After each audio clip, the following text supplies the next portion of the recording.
Good morning. So I just waxed all these strings last night off of 4 bows that I commonly use. So they're nice and tacky with all the wax I just put on there, bowstring wax. This is the 50-pound Turkish horse bow I normally you see in the videos and the shorts. I've set this up for the Slavic draw with putting a little bit of duct tape here, that upside down, and below the knocking point, so I can have some relief from the string burning the fingers and ripping the skin off, basically, after multiple uses. These bows are really robust in order to perform combat archery or thumb draw archery. They're seasoned to basically be on the right side, the strings more to favor the right side of the limb, because that's where you come into the Asiatic archery. Same with these bows here, more seasoned to the right side of the limb. You can shoot left side, but it's a little bit more awkward for the arrow because it's got to go around the limb, so it's not going to be a very accurate shot. That's because they're not seasoned for Mediterranean or left side load. So the right side of the limb, which would be this way, opposite for you in the camera view, but this way, would give you the ability to perform thumb draw or Slavic draw and load quicker. So we use a combat archery technique, or I do, and I think I'm about the only one that really does that. There is combat archery or archery tag out there, but it is not the same thing. They use a 20-pound bow or less. I'm using 50, 45, 50, 35. And like I said, 35 is to show you the technique of a full draw on an arrow like this. This is a 33-inch spine Senlita Dragon 10 with, these are the actual tips, or nocks they come with. I normally replace these with my nocks, and they go like this. They're the regular nocks you get with arrows, pretty much. And I have these on the currently on the Easton Black Max. These are 340 spine. As I said, these are 290 spine, but they're longer. So these are field tipped. Some of these are, I think I have all of them field tipped, but some of them have fast nocks on them, and some have regular nocks. And the fast nocks are a different subject. You'll see that in the archery competitions where they shoot 10 arrows really fast. A lot of people use fast nocks in order to string on their bow quicker because they're wider and easily manipulated. So the regular nocks are not so much as easily manipulated, but you get used to them and you can slipstream them just like I do, real fast. So they have 2 different fletching colors on the Easton Black Max. They're still all 340 spine. I got yellow and orange. I plan on getting some more and probably use those for the deer hunting season. If you notice the shirt, we got new shirts at the store. There's going to be a 5% discount on the link in the description for you to go and get a shirt just like this. I have different colors as well, and you go check those out. So, and there's also some pink and purple or military green. I got black. I do believe there's another color. I can't remember exactly which one. So go check it out, and you guys will get a 5% discount, first-time buyers or purchases. I also have mugs in the store, combat archery, and I've done a small short on this one. I like it. Works great. Good coffee. So I'll be getting some other stuff here to put out there, so that way you guys, if you're first-time buyers, you get a 5% discount. Just like I said, follow the link below and get you a shirt or a coffee mug or a hat or a pillow, or if you're into airsoft, I got some weapons-related merch as well, swag, so that way you guys can get into that as well. That's on my other channel that I do from time to time, in the same place I'm doing this one. So the tips on these, I have a bullet tip, if you will, arrowheads for target practice. These are field points, and they have the same circumference as the rest of the arrow. So it's a lot easier to pull these out as opposed to the ones I have on the San Lita Dragon 10, which are a little bit more flared. You can feel it, but when you put them on the other arrows, and I have different tips as well that are a little bit more flared. They have a ridge right here to where they're harder to pull out of the target. So I'll put a link in the description below for these field points. That way you guys can get some of these and make your target shooting a little bit more fun, because if you get a brand new target and you shoot those flared arrowheads with the tips or the ridge on it, they don't like to come out very easily, as some of you may know. And so it's just a little bit more fun to have these types of arrowheads, field points to use and pull out and get back into shooting quickly. Otherwise, you're stepping on your target trying to pull the arrow out. I've had to do that before. It gets caught in the material. It's not fun. So it's almost like a broadhead, if you will. But anyway, I have all 6 of these arrows with those field points on there. Same arrow, just different fletching color. I think I said knock earlier, but I meant fletching. The fletchings are, like I said, orange and yellow.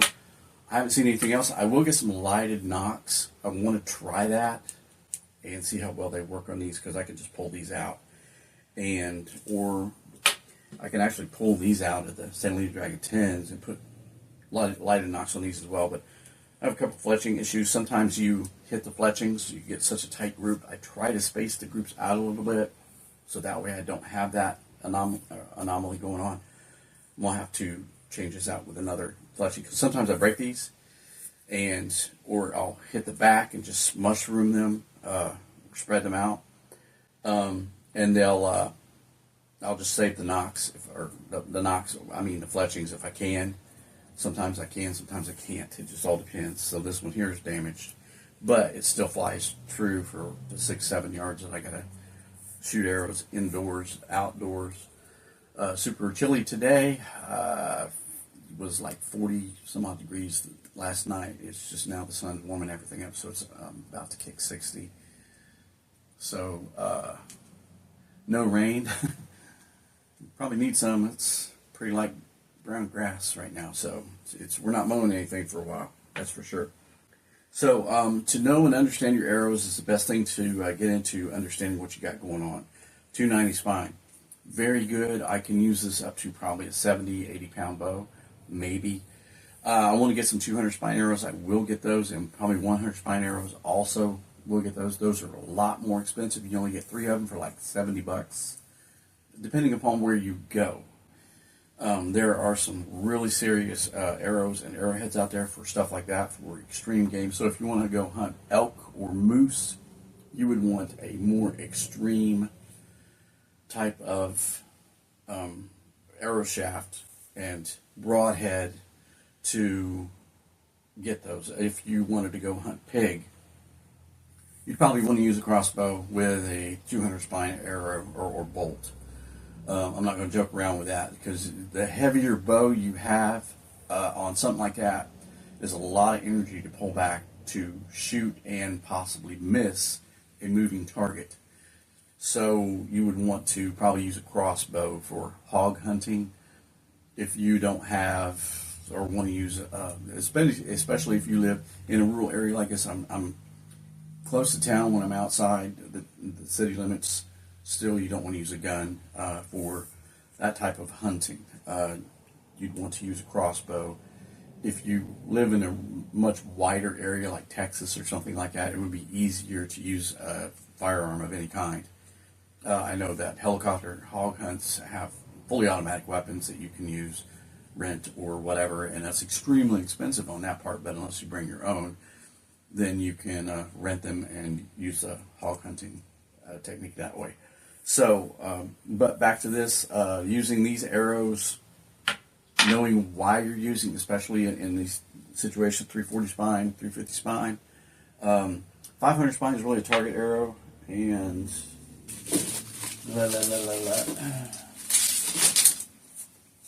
this is not a 500 spine, this is a 240?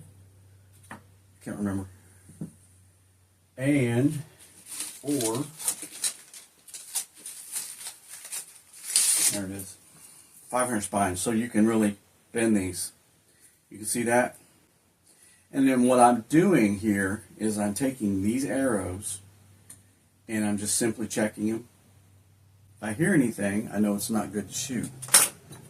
I do this every morning, does not matter how robust the arrow is. I have to double check, see what spine this is, I forget. But I have the leaf blade needlepoint bodkin type on these. These are what I call cutters. They're stainless steel. And I sharpen them down and I just put a little bit of black coating over it for the effect of stealth. And like I said, these are the multi-dimensional fill points. These are the bullet fill points. Multi-dimensional just means there's so many, angles on these because they'll grab on stuff pulling back out, and I'd rather have the smoother experience on that, so that's what I do. So yeah, these are the fast nocks. These are the X nocks that I've often talked about. You really have to katra. If you do not katra, I'm going to tell you now, if you do not katra, you are going to feel these ridges on these hit your thumb and cut because they're extremely robust on these ridges on this. But almost a pinch archery technique. And you would use this on a lighter bow anyway.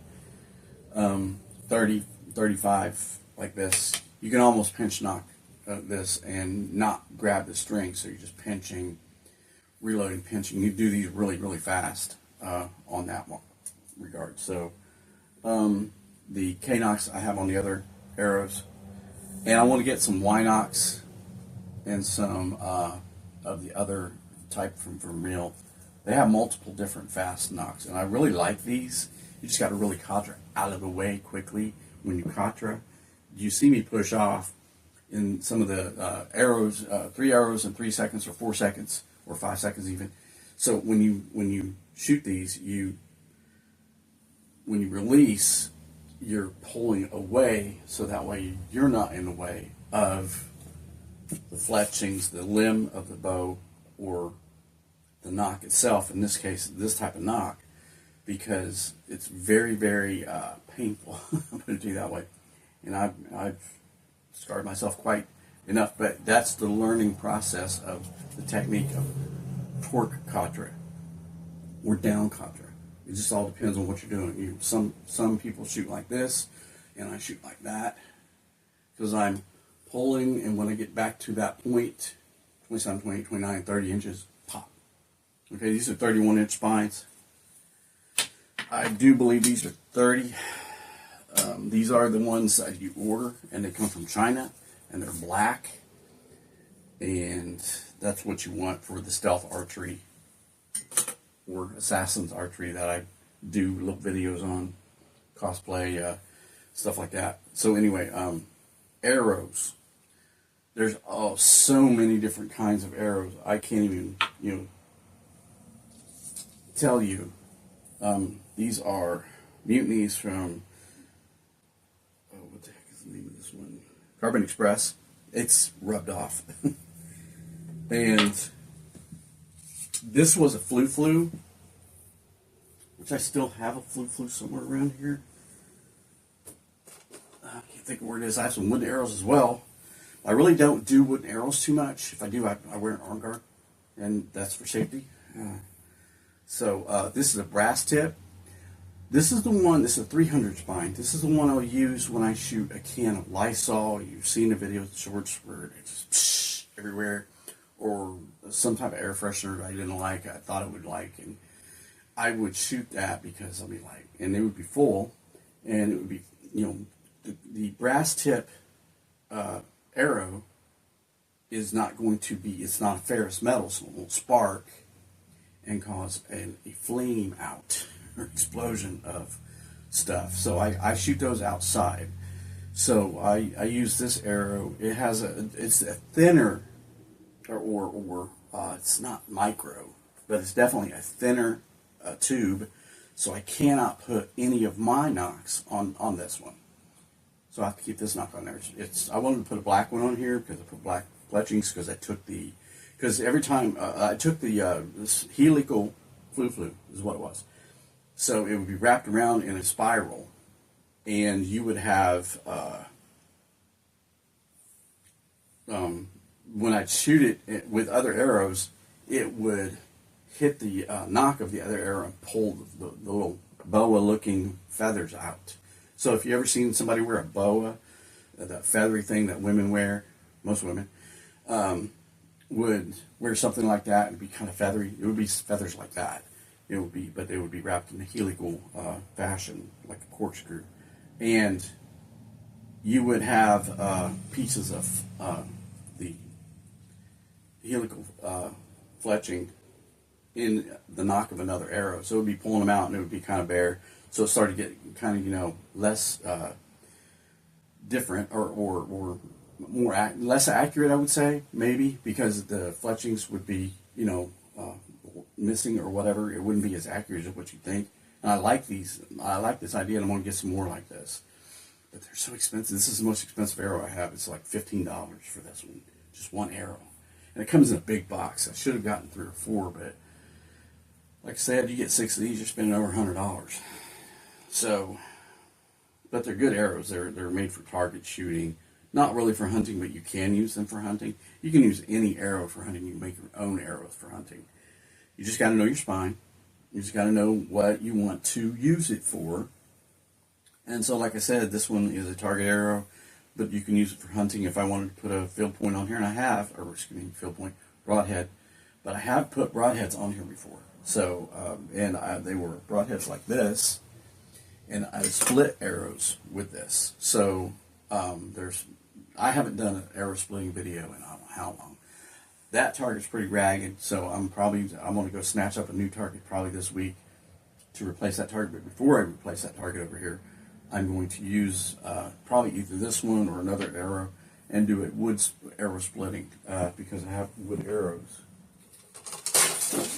over here. I won't use this one specifically unless, because they're like a 500-600 spine as well. They're pretty bendy. And these are 33-inch spines, or 33-inch length spines as well. So there's a 28-inch mark right there. I've marked that with black marker, ink pen, whatever. I still have a little bit of dirt on this from where I stick them in the ground and shoot them into the target. They're not really accurate anymore. I had 6 of these, and I only have, I think, 3 left. Two I know I can shoot real good and hit the target where I want. One of them's a little wobbly. I tried it outside, and this is why I still have dirt on it. And so I ceased, at 20 yards, I ceased using these because these are not hitting the target anymore. And I think correctly, I only have 2 left, so I probably definitely put that one up. So I'll probably use that one or another wooden arrow, which I do have shortened wooden arrows because I broke the half off in shooting into the target or hitting another arrow. And what you do is you recycle. I just cut it where it's not, snapped, and put an arrowhead on it, shove it in. It's about yo long, and you just put it in and shoot it from the back, and hit it with the other arrow and split it. It'll be an interesting ballistic concept as far as, will this arrowhead be strong enough to split that arrow all the way down, because it's extremely robust shaft from the back side. Now if you hit it from the side, it's like an egg. You got the 2 pieces of an egg, or not 2 pieces, the 2 ends of an egg, and then the outer part of the cylindrical part. When you try to break it by squeezing it this way, it won't do it, but if you flip it to its side and push on it, it breaks pretty easily. So same thing with wood in that regard, especially a wooden arrow shaft. When you hit it from the backside, it's extremely robust and strong because it has more material going this way. But if you hit it from the side, you cut it right in 2. So, yeah, a little bit of science. That's all there is to it. But I digress. I was on the arrows. The arrows are very, very good when it comes to what you're using them for. If you have target arrows specifically, depending upon the spine, you have certain types of bows. Like I said, 45-pound bow, 500 spine. I could put a 50-pound bow and still shoot these 500 spine arrows, no problem. But I've used these for thumb draw, and I have a thumb ring over there. But bare thumb on a 45 or less, not really an issue if you want to shoot 2 or 3 arrows to see where you are. But if you're shooting all day, you definitely want to get a thumb ring. Thumb rings are not expensive. I'll put the link in the description below for the one I use. I think $11.99 on Prime, free shipping, and it gets there fairly quickly. So, yeah, stay. All right, so if you have any questions, put them in the comments. Make sure you subscribe. I just got, a bunch of views on a video. It's like 40,000 views, something like that. And only a couple subscribers. So hopefully we can pick up the subscribers. If I can get 40,000 views on a video, I should be able to get 10,000 subscribers per the algorithm. And we want to tell the algorithm that we like this video a lot. Oh, here's the one that has the ridge. So you tighten it down and you feel it right here. So if I shoot this into the target, a brand new target, I'm going to be really working to pull this out. This is not something you want to do. Some of these do come with a very sharp point, and this one's a little bit beat down. I probably have to, because I can feel a little bit of a mushroom on the tip of it there. So, but it's still very sharp. And when they come in, they're really, really sharp. These are Mutinies, like I said, Carbon Express. They're 350 spine. And I like the snow pattern. I wish I could get one that's just all snow pattern. That would be a cool trip. But they do have white ones as well, carbon arrows, white ones. I'm gonna snatch up some for the cosplay little bitty shorts, movies that we're going to be doing, that I'm going to be doing in the next few months. So stay tuned. Make sure you subscribe. Hit the notification bell. That way you know when I pop that out there, you can watch me dispatch a bunch of orcs. There's going to be orcs. Lots of orcs. Yeah. So, anyway, here we are. Arrows. Know your arrow. All right. You guys have a good day.